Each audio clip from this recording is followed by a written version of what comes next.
Bonjour à tous. Aujourd'hui, nous allons découvrir la doucette, également connue sous le nom de mâche sauvage. En effet, la mâche pousse spontanément à l'état sauvage et constitue une excellente salade d'hiver.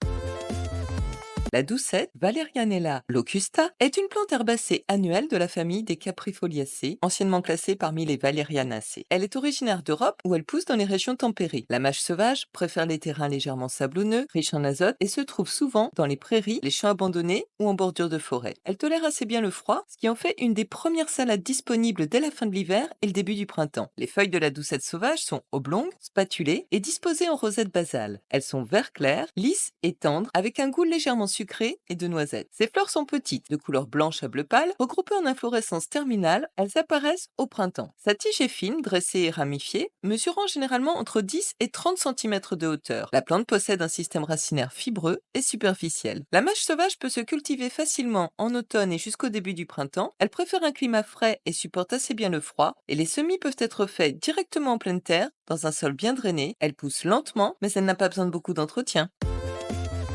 La doucette est une plante cultivée depuis l'Antiquité, pour ses qualités nutritionnelles et médicinales, ainsi que pour ses feuilles tendres et nutritives. Dans l'Antiquité, les Grecs et les Romains l'appréciaient non seulement pour son goût délicat, mais aussi pour ses propriétés toniques et digestives. Au Moyen Âge, elle était considérée comme un légume noble et était souvent cultivée dans les jardins des monastères. Les moines la consommaient pour ses vertus nourrissantes et revigorantes, lorsqu'il y avait peu de légumes frais disponibles. Elle était également très populaire chez les paysans européens.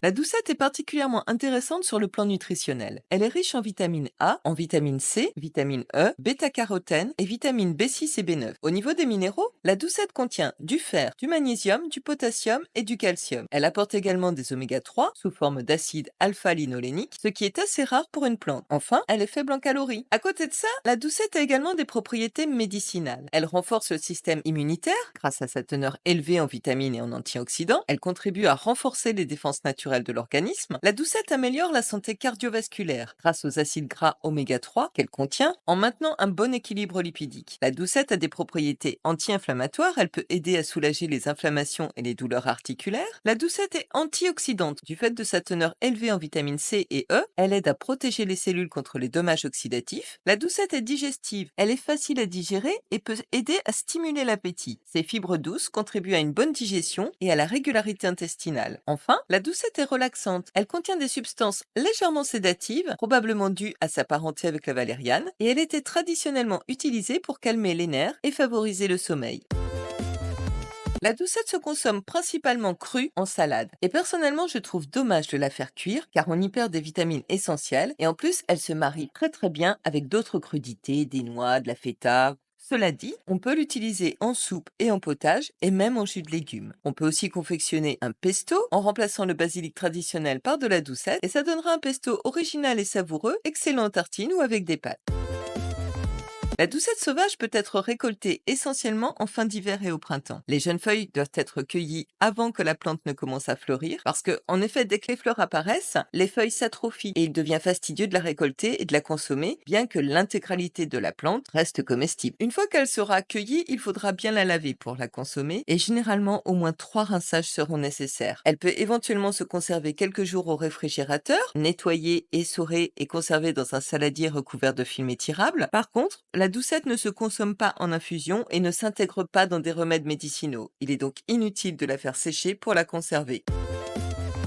La doucette est parfois utilisée comme aliment pour les animaux domestiques, en particulier les lapins. Ses feuilles tendres et nutritives en font une bonne collation. En agriculture biologique, la doucette est parfois utilisée comme engrais vert pour enrichir le sol en nutriments. Elle est semée en automne entre les cultures principales et après sa croissance hivernale, elle est incorporée au sol pour enrichir la terre en matière organique et en éléments nutritifs. Les extraits de doucette sont parfois utilisés en cosmétique, dans des produits de soins pour la peau en raison de leurs propriétés antioxydantes et hydratantes. Ils aident à protéger la peau des radicaux libres et à maintenir son hydratation naturelle. Dans le langage des fleurs, la doucette symbolise la tendresse et la simplicité, reflétant bien sa nature délicate et sa saveur douce.